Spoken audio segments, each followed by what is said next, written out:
Welcome to the Critical Few Actions to Improve Your Business podcast. I'm John Downs and I'm here to help you cut through the overwhelm and prioritise what matters most to improve your business.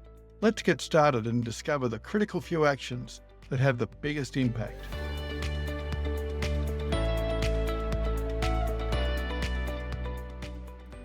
Steve Ronalds and Sally Jones began Gippsland Jersey back in 2016. Their ideal was to actually help give dairy farmers a fair go and try to minimise the massive mental health impacts on fellow farmers struggling to survive in the face of farm gate milk price decimation at the hands of large supermarket retailers offering milk at $1 a litre. This was truly unsustainable for farmers. Starting with a background in farming and milk production, this just seemed to make logical sense. Steve, welcome. Thanks for having me, John. So, Steve, what inspired you to get involved into sustainably priced milk production? It could go back generations, to be honest. It's been a fourth generation dairy farmer. I guess we'd been buying the family farm after. Let's take a few steps back. After finishing school, all I wanted to do was be a dairy farmer. That's just had no other ambition in life but to be a dairy farmer. And that was following in my great-grandfather's footsteps. He settled the farm that we're on back in the 1890s. So, it goes back quite a while, the generations of farming. And I just worked through the ranks, working on other farms after school until our farm got big enough. And then I was able to end up there all the time. My brother was on the farm too, an older brother, and my dad. And my older brother ended up getting out because of health issues. So it was just my dad and myself. And I just worked up through an apprenticeship and then ended up just working. And then we share farmed it. Then we leased the farm off mum and dad. And then eventually we started buying the farm off them. There was none of this, just hand the farm over to the next generation. All of our succession planning, through the farms. And the way it's operated is, there's a commercial price put on the farm, the value. And then we've got to pay that for it off the previous generation to give them, a reasonable retirement. And obviously there's help with the bank of mum and dad as well as the bank of the bank. So that's where the process has been. But we'd been doing that for probably 5 or 6 years, trying to make payments, and we just weren't making any progress. It was a real battle in those, mid 2000s, probably late 90s, early 2000s. The industry really took a dive, and just the ups and downs of the industry just seemed to disappear. And look, there was the odd ups in there, but they weren't anywhere near as high as what they had been. And the lows were much deeper than what they probably had been historically. So I guess, we were just trying to make ends meet. I was working off the farm for a couple of the milk factories, learning a bit of the back end of the industry, which now is very beneficial. Hindsight's always a wonderful thing. And I'm convinced that the journey that we're on through life, that we go through in life, leads us to the next purpose or the next reason why we're doing it. There's always reasons why we're doing things. And so all those learnings in the industry were, I suppose, just scattering little seeds in my brain about, what we should be doing.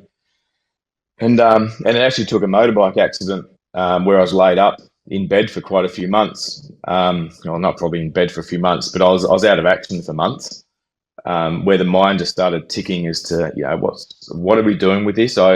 I've got 3 children, and I honestly didn't want them to be in the dairy industry. I just thought we'd be the last generation on the farm because I just couldn't see much opportunity for them in there. I just figured, what's the point? They'll just flog themselves all their lives to, be probably in a similar position to we are. We're just like massively in debt without much chance for improvement the way the industry had been going.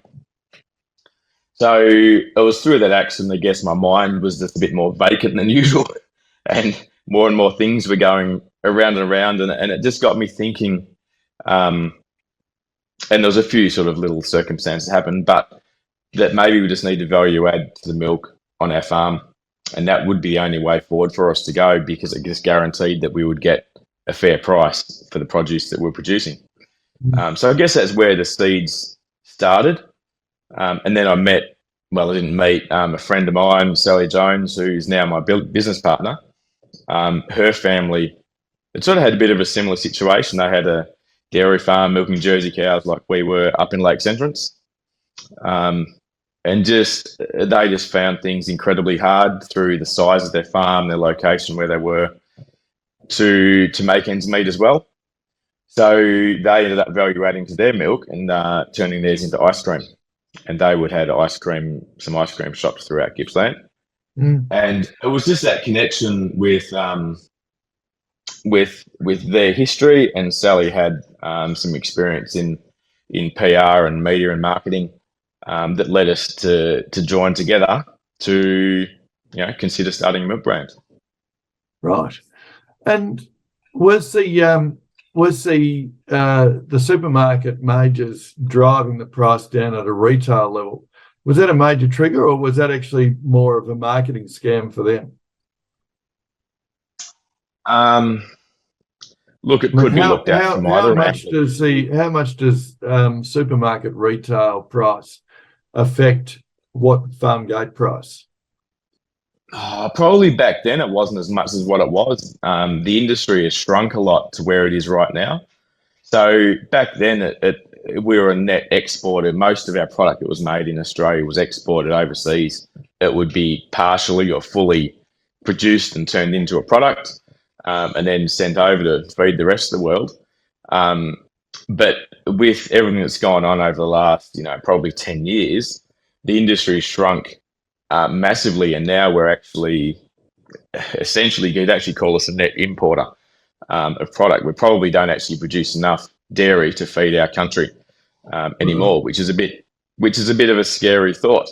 So I think, in answer to your question, it had an effect, and I think it put a lot of pressure on the processors, who would then pass that back to the farmers. And I mean, a trick that the bigger processors have always used is, 1 year they'll be talking about the Australian dollar was down because we're a net exporting, country, and the dollar might have gone up, which means the value that we pay the farmers is going to be a little bit less. But then the next year the narrative might shift a little bit because that argument wouldn't always work. There'd always be something that would be shifting, and it would be very rare that the moons would align to give the farmers a reasonable price. So I think that domestic low price of the milk, because I think it had come back from about $1.40 a litre, or $1.40 or $1.50 a litre down to $1 a litre, which is massive. It's a massive number, and it's got to get passed back to the farmers. As much as the supermarkets or the other companies might say, we'll pass that, we'll absorb that. It's just not fact, and it couldn't happen. And it's funny how milk's always at the very back of the shop, and it's something, a staple everybody has to get. So, they drop the price of that, and they walk past all the shelves making money on that. And they always called it a lost leader. And I think it's pretty disgusting, to be honest. Yeah, well, if it's a loss leader, then they're not going to make too high a loss on it, which means that I guess the producer does have to. At the end of the day, someone has to. Yeah, correct. And at the end of the day, there's a lot of noses in the trough that need to get fed out of that. It starts with the producers, and even there, the suppliers from the farmers themselves, and then it goes back to the farmers, through the freight companies, through the milk processors, through the distributors, through the end users, and anyone else that might be in the middle there as well. And there's only so much of a feed in that trough, and there wasn't enough. And look, I don't stand here and say that the farmers were the only one getting shafted. I'm sure that the supermarkets were, they're not making good margin on the milk. It was impossible for them to be. And it would have been pushed throughout every one of those people in that chain along the way. Yeah, for sure. So you're lying on your back after a motorcycle accident, and you're thinking, okay, there's got to be a better way, and we need to actually do some value add. And you and Sally got hitched up, as business partners. She's got experience in PR and advertising. So then what happened? That was the stage. Then how did you actually mobilise? Well, the very first conversation that we had would have been probably in April. I remember exactly where it was and where I was standing that particular time. And Sally's father had just recently passed away. Unfortunately, he was a statistic to rural suicide. So taking a little step back further, earlier in April when I was laid up in bed, her dad, March maybe actually to be honest, but anyway, just around that period of time, her dad took his own life on the family farm.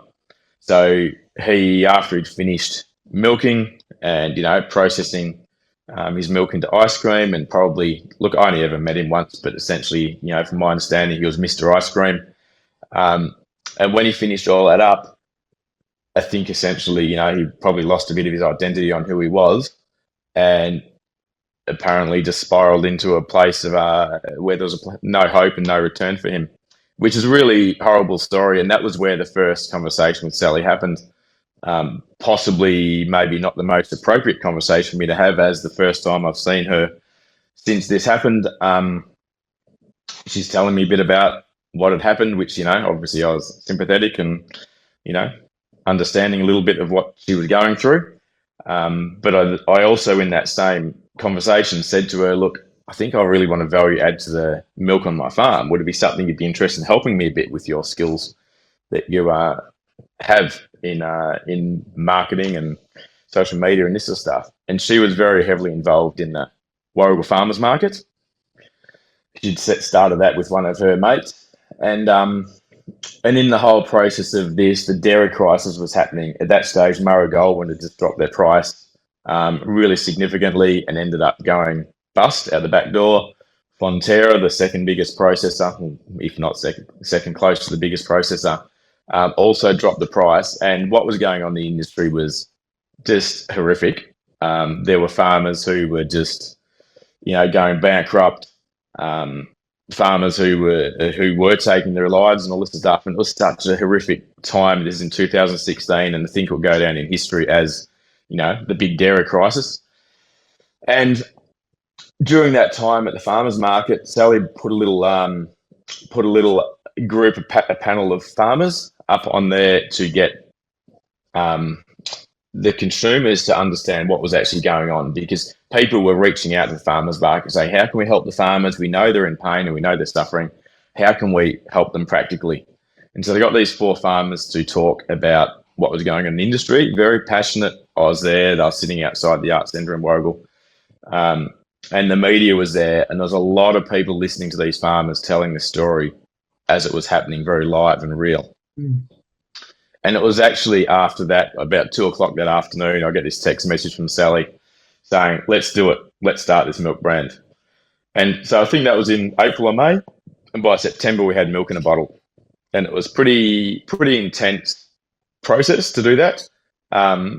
Very full on, probably very emotionally charged. She was charged because of what was going on for her with her dad and her family and the grief that she was going through, and she was just channeling all her grief into trying to start Gippsland Jersey. And I guess I was pretty passionate and happy to be pretty outspoken about what was going on in the industry and what was happening to me personally.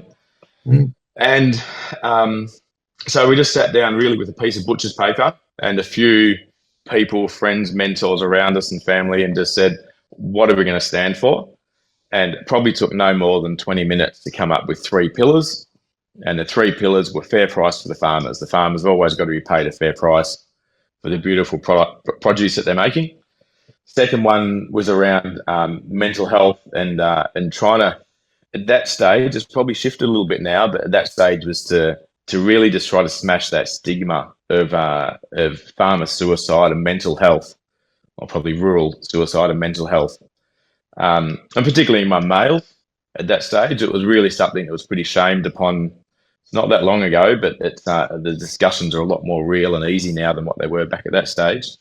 And the third one was around kindness, because at that stage there wasn't a lot of kindness going on in the world, in a dairy world, and we just wanted to make a little bit of a difference. And I mean, at the end of the day, we could produce as much milk as possible. We could produce, oodles of milk, but unless we could sell it and make a profit, we couldn't really do too much with it. We had to market it and sell it. So what we did, we just decided we would put a centiliter from every bottle of milk that we made, and we put that into a little account that we call our random acts of kindness account. And as that would just build up, and we're only talking $100, $200 or whatever it was at the time. Sometimes it was more. But we would just do random things for farmers to make a difference in their life at that stage. So it could be just sending a family to the movies, or it could be sending, a female farmer to get a haircut or her nails done. We brought a bed for somebody because a farmer was sleeping on the floor. They couldn't even afford a bed. We sent, people to the football, and just different things. Are the small little things that actually just made a difference. Because when somebody does something kind to you, it makes an impact, and often that just reverberates through. It either makes a shift in your own mental health and where the position you're in, or else you might even pass it on to somebody else. So that was a really enjoyable and fun and pretty special thing that we're able to do. Now, moving back, 6 years later on, the industry is doing a lot better. And, there's not as much of a need for that. Every now and then we'll still do something like that. But yeah, we've probably shifted our focus a little bit more from that at this stage. But those 3 pillars are what we stand by, and that's what every decision that we make within our business always comes back to those 3 pillars. If you really want to kick off your strategic planning and work in a supportive environment with other CEOs and leaders, the CEO Masterclass in Strategic Planning and Implementation is for you. This 10-month small group course helps you craft your strategic plan, present it to a group of peer investors, and develop a habit of monthly implementation. Our waitlist is open now at criticalfewactions.com.au. So you decided, okay, we're going to get milk into bottles. How did you actually get to market then? Because the obvious channels were, okay, farmers markets? I mean, the supermarkets wouldn't have been interested, or would they? Initially, no. So we launched at the farmers market. So that was on September 2016 at Warrigal, where the first decision was essentially made to actually do it. And yeah, look, we processed about 5,000 litres of milk, and I remember seeing that milk go off in the truck from my farm at that particular stage. Got photos of the truck driving at the driveway and just thinking, are we ever going to get any money back for that milk? Because even though I wasn't getting a lot for it, sending it somewhere else, at least we're getting a return. It was quite nerve-wracking. If we don't sell that milk, what are we going to do? But when we launched, 2 or 3 days later, and we had the milk turn up in a little truck to sell at the farmers market, there was just queues beyond what our wildest imagination was. We asked all our friends and family to come and help, just set it up. And look, we made quite a scene. We brought a cow, we brought a calf, we had it all going on. We had some glass door fridges that were donated to us, and the distributor that we partnered up with was there with their vans, and we're pretty much trying to pull the milk out and put it in the glass fridges. But we didn't even have time to do that. What we ended up doing was just taking the milk pretty much as a box of milk, opening it, just handing it to people, and they'd just pay us for that milk and go on. And it was at that stage we thought, look, gee, people are actually backing this. They're actually behind what we're on about. And I think we'll be okay.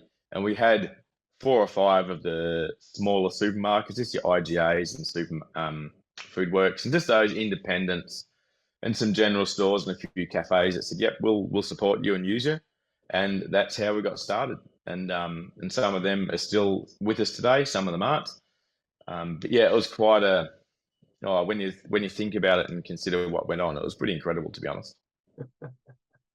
Very, very grassroots start, which is exactly the way so many successful businesses have started. Yeah. Yeah. So tell me, how does your business model work now, 6 years down the track? Look, I mean, it's shifted a lot. So when we first started, we wanted to have our milk contract processed.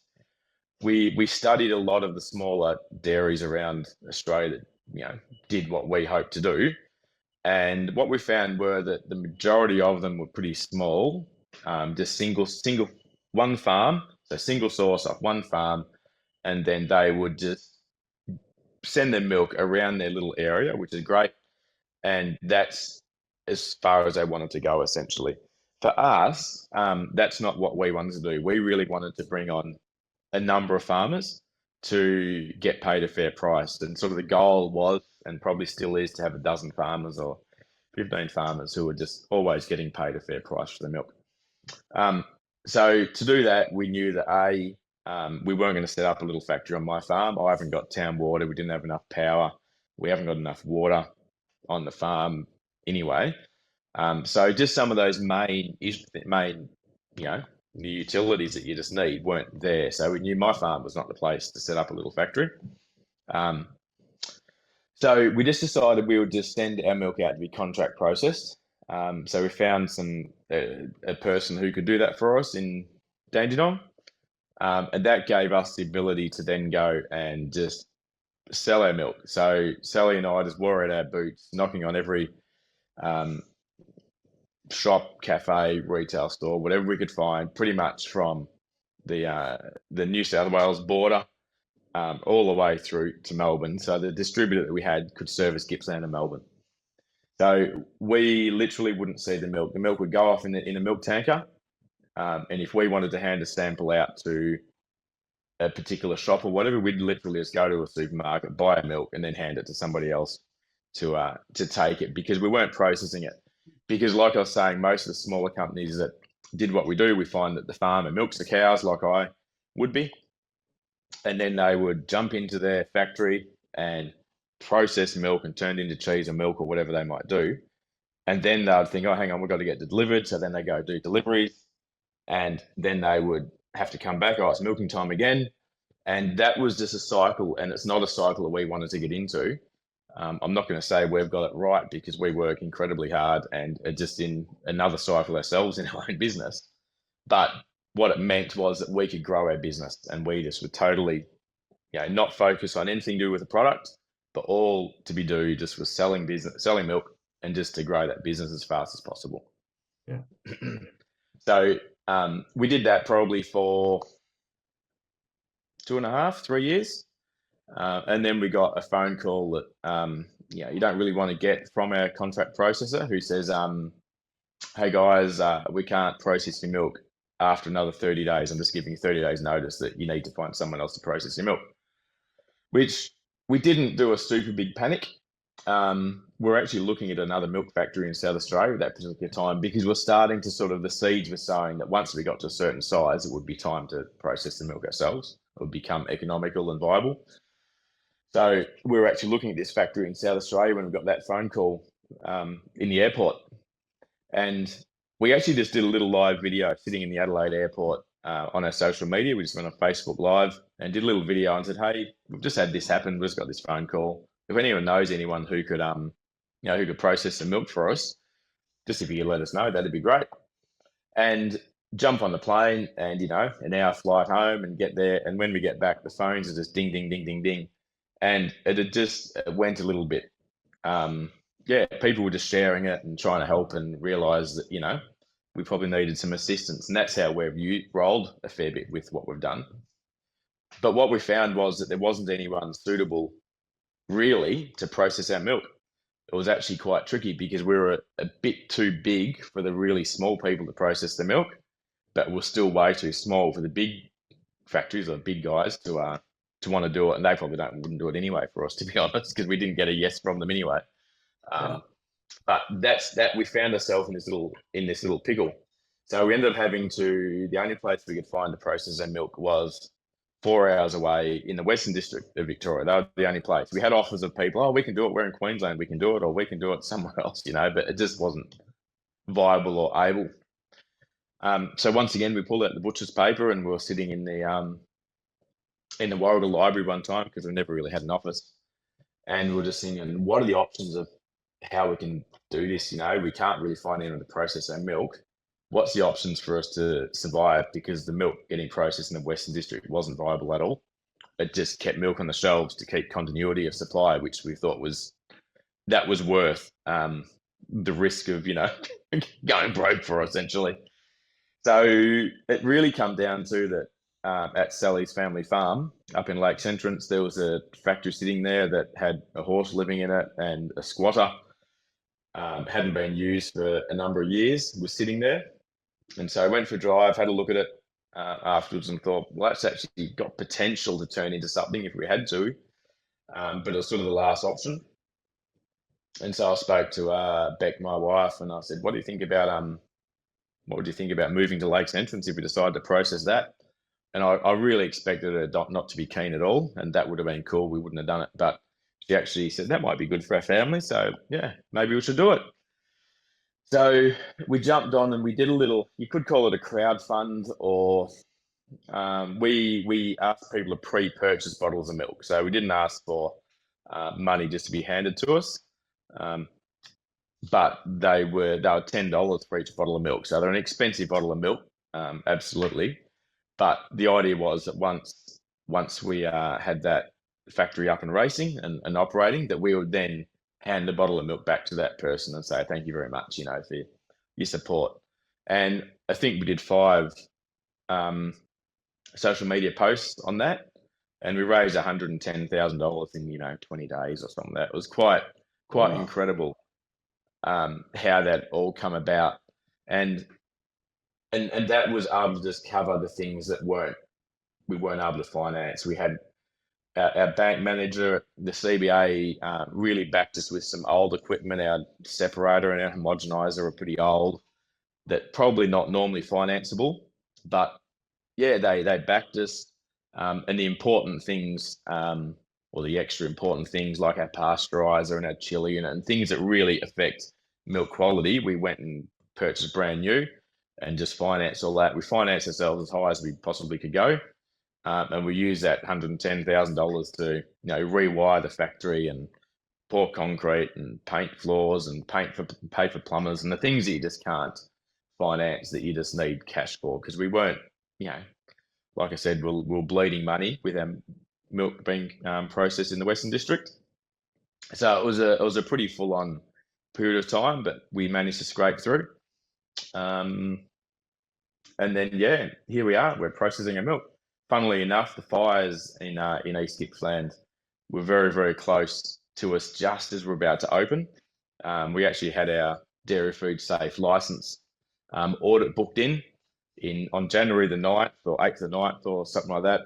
And they couldn't come up because the roads were cut, and we were actually blocked in by police that they wouldn't let anyone in or out to the property because of risk of burning down. And we could see, we're in significant risk, which we just finished this brand new factory, well, a brand new old factory.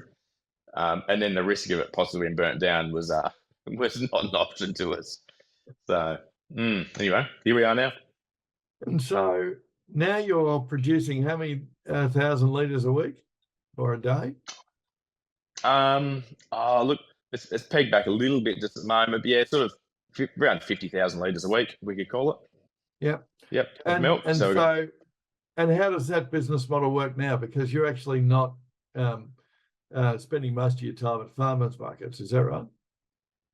Yeah, correct. So, like I said earlier, we really wanted other farms to come on board and just to try and support as many as possible. And we've now got 4 farmers who, supply us, which is great. So, it's my farm. I've got a great share farmer who looks after my farm to keep me focused on the business. And then we've got 3 other dairy farmers who now supply us most of their milk. We have got arrangements with the excess milk to get sent off to somebody else, which helps take some of the ebbs and flows and the different times of the year when we produce a little bit more milk than what we need. Yeah. But look, the model hasn't shifted massively. It's just that it's now a lot broader where and who we supply to. We now do a bit of our own deliveries, or we control the deliveries a lot more ourselves. We don't have distributors do much of our work. We supply to our market. Probably 97% of our customers we just supply direct to and have the relationship with them. So we take their orders and make sure they get the deliveries. We have delivery partners who deliver the product for us. Some of them are very, very close at the factory. They work within our business. They're still a contractor, but they're kind of a salesperson as well as delivery people. And then we've got a third-party logistics company in Melbourne who does the rest of our deliveries, which is really good. We also supply Coles and Woolworths, both direct.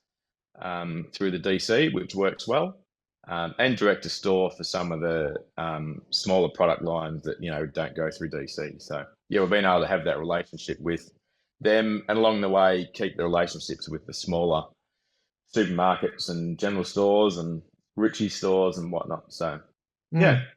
And what's your product range? So we do milk. We do 3 types of milk. So we do light, full cream, and unhomogenized with the cream on top. And then once we started our factory at Lakes Entrance, we started doing butter as well, sour cream, and cream and buttermilk. In the butter, we do that in salted and unsalted butter. And then we do that in various SKUs as well. So we do sheets for the pastry, for the chefs, and in bulk. And then we do retail packaging size right down to 20-gram portions that can just be put ready to serve on people's plates. So, yeah. And so that's quite a range. And how is profitability in across the business then?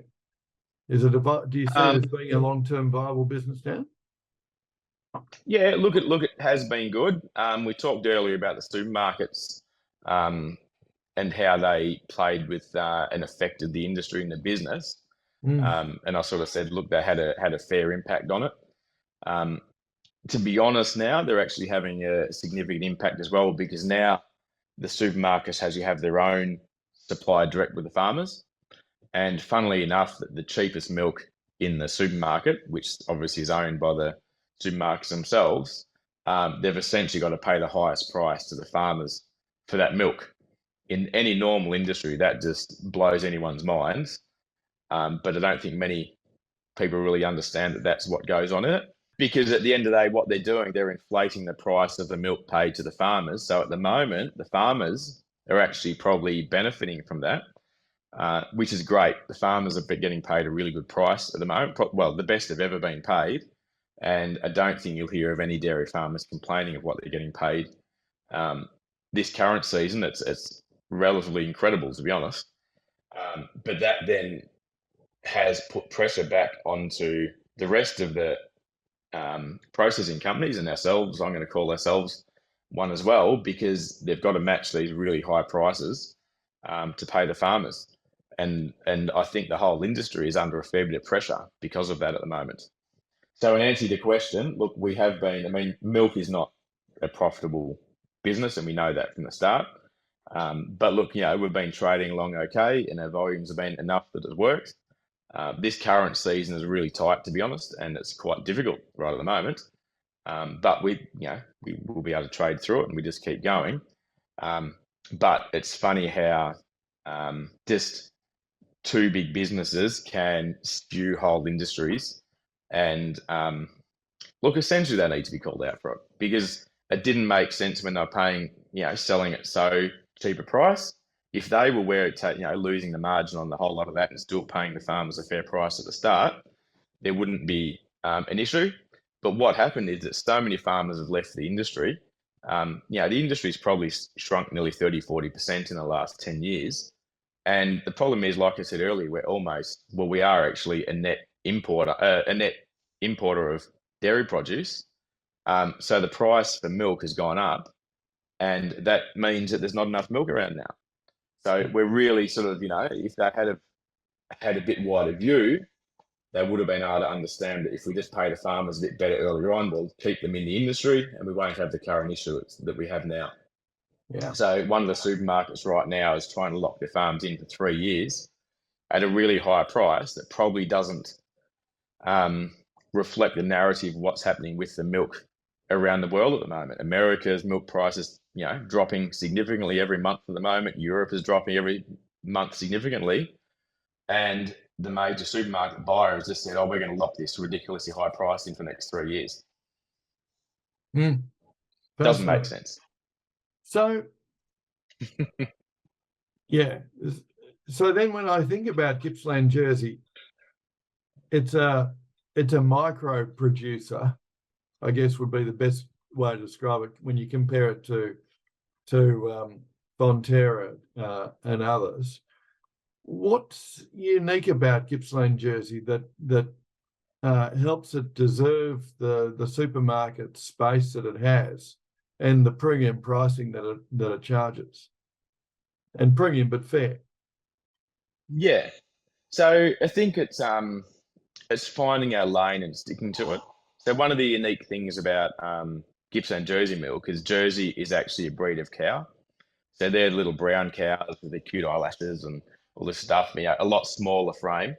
Um, so they produce a higher fat milk. It's got more fat. It's got more protein. It's got more calcium. It's got more carotene. It's got more of everything in it. Essentially, less water in the milk.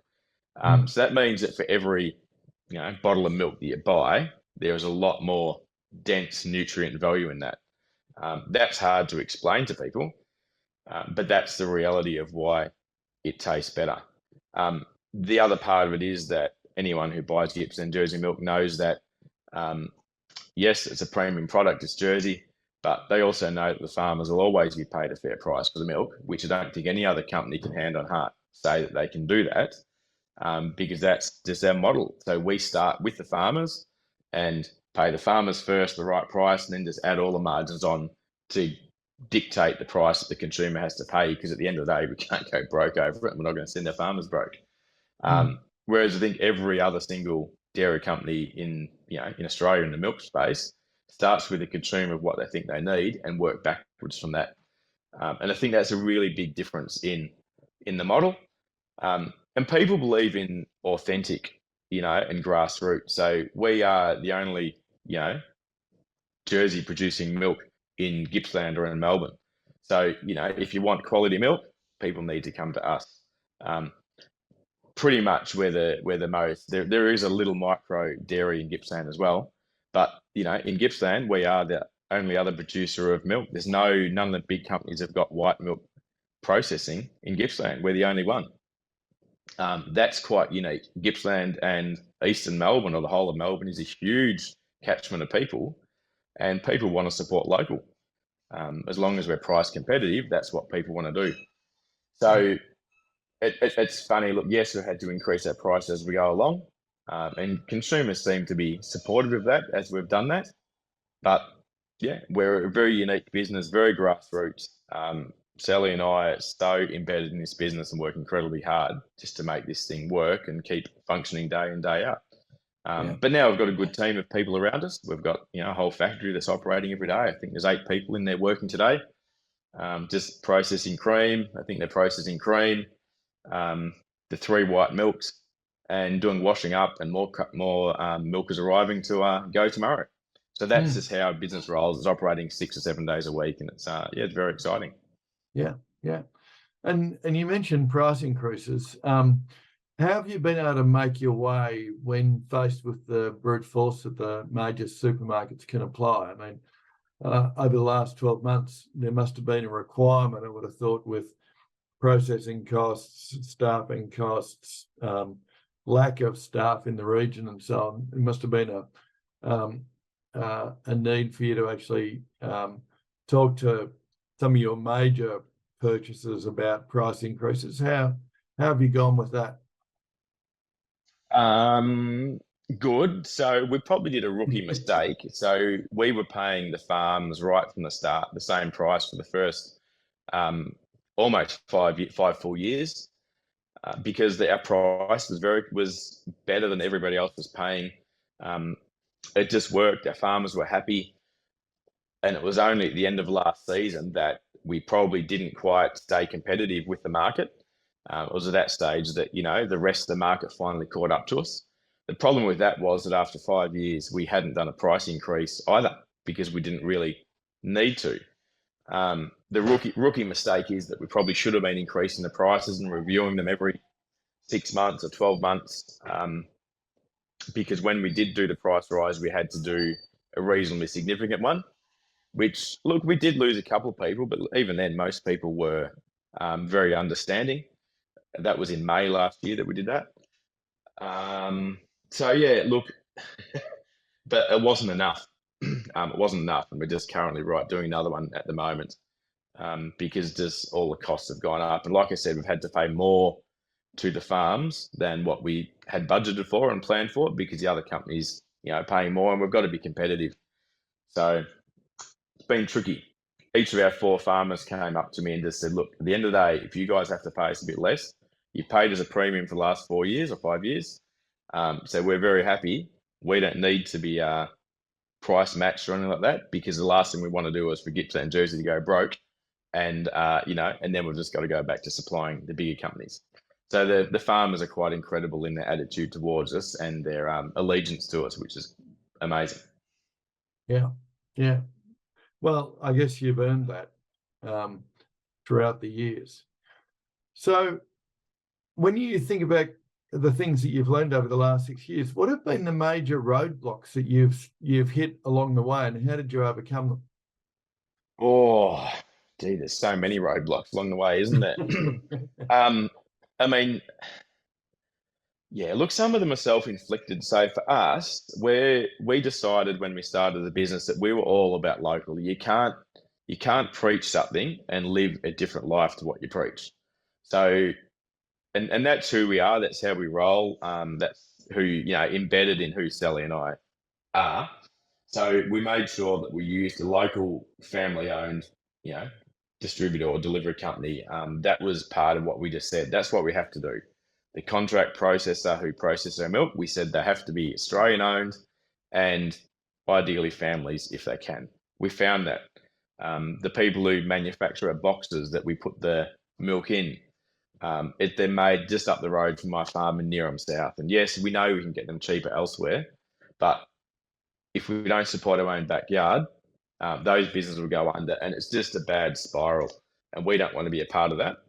So, in answer to your question, some of those become roadblocks, and we've got to keep communicating to our customers. Well, this is who you're supporting when you do that. The milk tanker that brings the milk up to a factory. Yes, we could use one of the big companies that has shareholders all around the world or whatever, but we use a little fella who's based in Druin in West Gippsland, who's got 2 or 3 milk tankers, and he's the fella who we bump into at the local shop at the same time.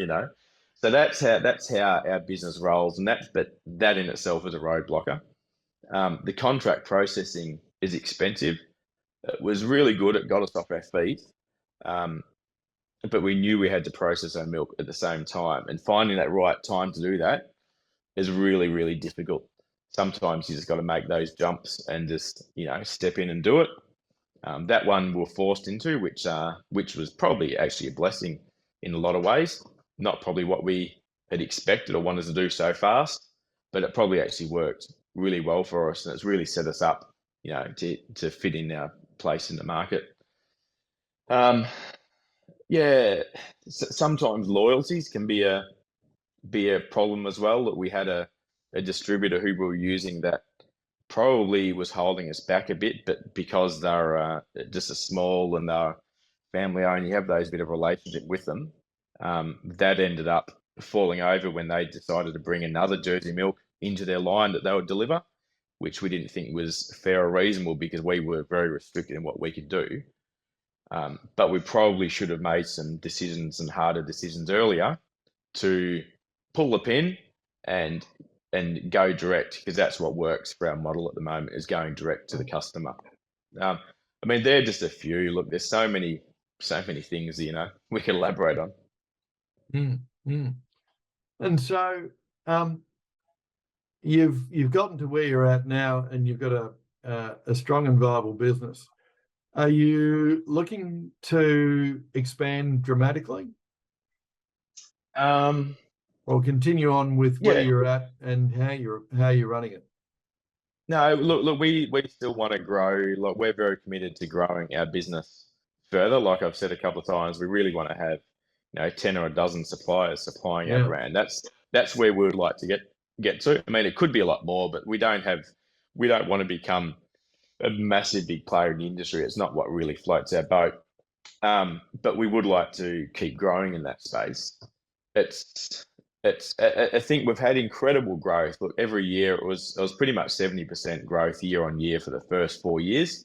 Wow. And it was a crazy ride. It was really hanging on and trying to steer the ship the best we possibly could, because it's hard to run the businesses out and cash flow and just keep rolling. Thankfully, with milk, it's very, very fast moving. The cash is in and out very quick.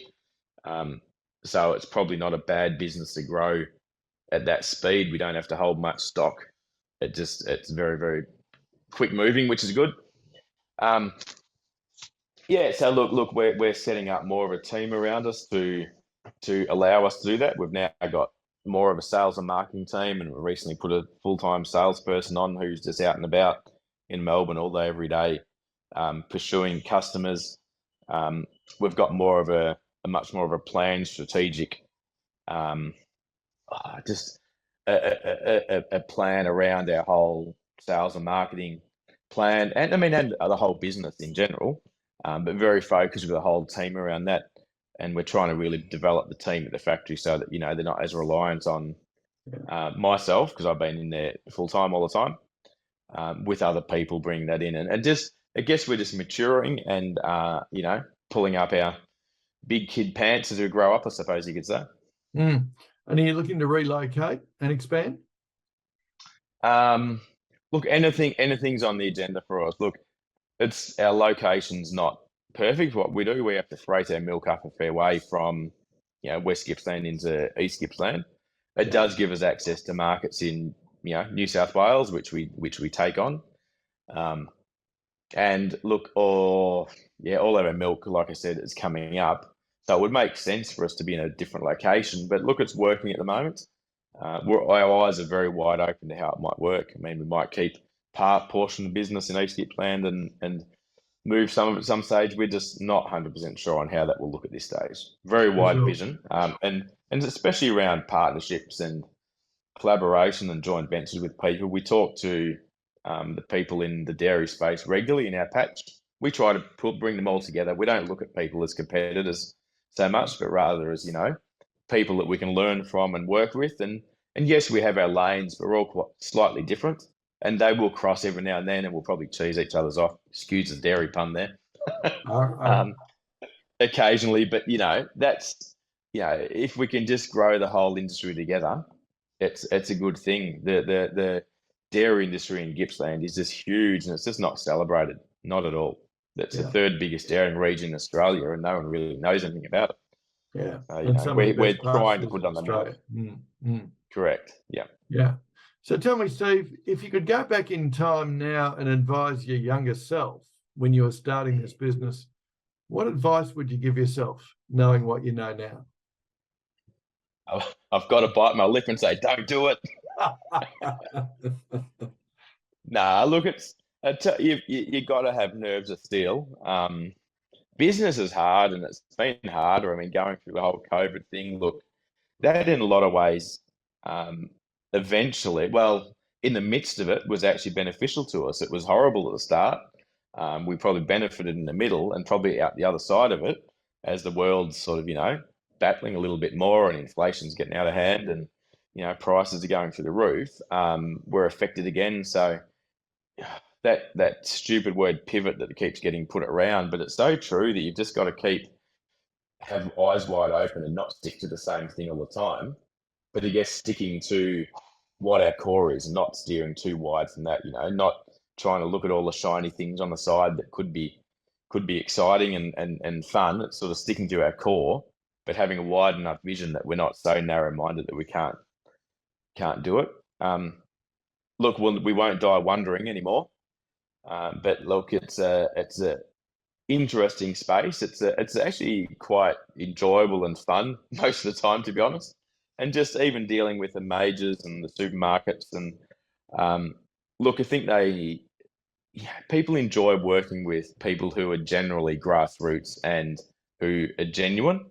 And look, I think we are pretty much like that. We say, call a spade, and not happy to shy away from that. We're probably not quite as edgy as what we were when we first started, because as you get a bit more bigger and a bit more of a, following on our social pages and stuff, that, you can get wallop every now and then, but, equally you can go the other way as well and bring you up. So, I'd definitely say, look, if you got a dream and do it, and have a desire to do it, you just got to have a crack and really try, but it's hard work. And I think, the businesses that I've seen, or people I have watched and go, it's just, if you think you're going to get a huge, big, paycheck, and it's all going to be all this stuff nice and rosy from the start, we haven't experienced that, that's for sure. we just did this with no pay. I don't think we took any pay for the first 2.5 to 3 years. It was just trying to skimp and save off what, I could make off the farm and what Sally could make through, her husband, through his work. And just the hours he put in are just, unrelenting, to be honest. So, Yeah. Nerves of steel and just keep going. Yeah. Nerves of steel. I like that, and keep going. So where do you see Gippsland Jersey in 5 years' time?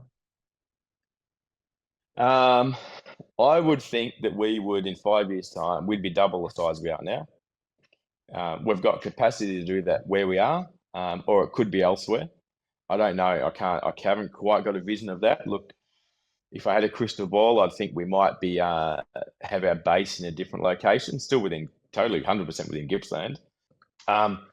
Look, and it still wouldn't really change that much. Just be a bigger version of who we are. So we'll just have a bigger operation with, a team around us and a board who can, advise, and hopefully we would be less hands-on, but still have that passion and that inner drive that, be so embedded in the business, because that's what we want to do. 5 years is not very long. That'll fly very quickly. I don't think it'll be a heck of a lot different. It'll just be bigger with a really solid team, and we're slowly building and developing that now, and creating the framework and the pillars to sort of, pull all that together, and so we can, do it very safely and securely and strongly. And with the strength of Australian food security, do you see that there's an opportunity for you to be an exporter, or is that off the table at the moment? Yeah, absolutely. No, that's definitely a possibility. We are restricted in this site, but doesn't mean we can send our milk or products to someone else to make as well. So we don't have to have that control of everything. So it is something that we would like, and probably, within 5 years, I would think that would be part of our suite of products that our business does, or, part of who we market and sell to would be some different products around the world. Probably more so our butter and those longer shelf life products that, we get called for it all the time. There wouldn't be a week that would go by that we wouldn't get a phone call from somewhere around the world wanting our product. Yeah. It's just trying to get it there in a way that, is economical, and big enough volume that it's worth the extra cost that would, the business would have to wear to get it over there. Absolutely. So, Steve, if a CEO is looking to improve their organisation, from all of your years of experience and business learning, what critical few actions should they start doing tomorrow if they did nothing else? Be considering the team around them, or at least the system, so a person can come in around behind them and pick it all up. Because at the end of the day, we can't do everything ourselves. So I think, if you're not ready for a team, or if we as a business can't afford that team, it's still setting yourself up with a framework that someone can just come in and build on those basic, foundations, to ensure you can grow, and make sure that you're ticking all those boxes of, you can make as much product as you want, but unless you can sell it and market it and people want what you're going to make, there's no point in making it, especially in our space where it's so fast moving. The FMCG is just a different, it's a different word that I never really understood. But I think milk has got to be one of the fastest ones. Bread's probably another one, probably worse, but there's not many that are so quick moving. So you've got to be very, very quick and aware of what's going on with that. Critical few actions for a CEO: trusting people. You can't do it all yourself, and putting people in key places where your strengths are. So, for us, like I said, we went out contract packing and having our milk done elsewhere, and we were just start selling and building the brand. One of the things that we really wanted to do was make sure that the finances were sorted and looked after. So we just had a bookkeeper who was just making sure they're on top of that right from the very start. Obviously, we were very close. I've never let that go, and I probably will never let that go. I do all the budgets and make sure, we're all still buzzing along okay, but to ensure that we're ticking all the boxes in the background and making sure our BASs are done on time and accurately and that sort of stuff. Doing that, and that doesn't really float my boat either. for me personally, it's finding the things that you're good at and you love, really focusing on them, and the things you're not so good at, bringing people to help with that to ensure they don't get missed. Yeah. Same with for us, building a factory, we had to bring in contractors to help us navigate all the food safety plans and making sure our HACCP is correct and all that stuff. It's not stuff that can be taken lightly, or our EPA and all the regulatory stuff. It's super important and critical. So once again, bring the people in around to help you where you're lacking those skills, so you can learn them. For me, I don't know whether it's right or wrong, but one of the things that I really want to do, and not because I feel like I have to, but I want to make sure that every single process in our factory or our business is something that I personally can do if I need to. Not from a control point of view, but I want to be able to know as a small business, because we are still small in the scheme of it, that if you lose a key person in your team, that you can keep yourself getting through, even right through to how to make butter or how to pack milk or how to put the test on for in our lab or whatever. There's nothing in our business that I haven't been able to do up at this stage, but I'm probably losing a bit of touch with some of the closest of our customers and some of the logistic channels, because at the end of the day, you need to do that. And we've got a really awesome team. That would be where I feel like I'm lacking of understanding anymore, but I can't keep hold of it. But it's been really important, so I know who it is, and then I can understand our staff as well and understand the pain that they're going through. I was writing some up at 5 a.m. with our factory operations lady who does all the organise all the packing, because I said, at the moment you're a weakest link, because if you're not here, nobody knows what you're doing at this early hour of the morning. So I said, I'm going to come around, I'm going to shadow you, and we're going to jot it all down. And she said, well, I've actually done it all. You can just check it off. So, we're able to go through it and just navigate that, because, you've just got to look for those weaker points and make sure they get fulfilled. Yeah. Gotcha. It's such a hard thing to be a small business and to be very hands-on and operational, but also to be able to let go of the things you need to let go at the right times. And look, I certainly am not, good at that sort of stuff at all. I probably hang on to things too much. I think one of the things as a leader that in our business that I do get criticised for every now and then, which is I find hard, is to be very direct with people. I don't like to micromanage people. Give them the boundaries and help them understand, this is what we need to do. You need to do this particular job in a certain amount of time. I don't care how you get the job done. So they might ask me a question. I said, well, how do you want to do it? Or here's a few ideas. But what I'm sort of understanding is a lot of people like that real direction of just do it this way. And I'll do it exactly how you want and get out of there, rather than having that freedom to work out how the day might roll. And I find that hard, because personally I don't like being micromanaged either. And just understanding how different people react, and having to understand, I've had plenty of farm workers over the years, and I think usually I understand how they operate. And then, I've worked in a bit of the corporate sort of space and other sort of, bigger business, so I sort of understand that a little bit. And then I've had to learn how factory work is and how different kind of process operators want to be taught and understood. So that's been a good learning for me, and something that I constantly have to work on. And I do get comments about, just be a bit more direct about some things. So Fair enough. Steve, this has been really good. Thank you so much for sharing your learnings and your journey. And I wish you all the best with this. Oh, thanks for having me, John. And thank you for your course that I did with you. I really, really enjoyed that and learned a heck of a lot through your CEO masterclass. Wonderful. Thank you.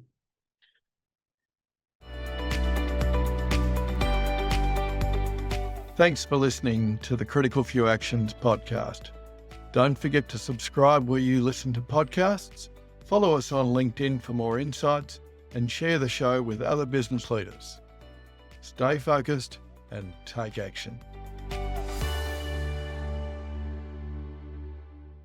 The Critical Few Actions podcast, including show notes and links, provides general information only and is not individualised business advice, nor can it be relied upon as such. You must take responsibility for your own advice, decisions, and actions.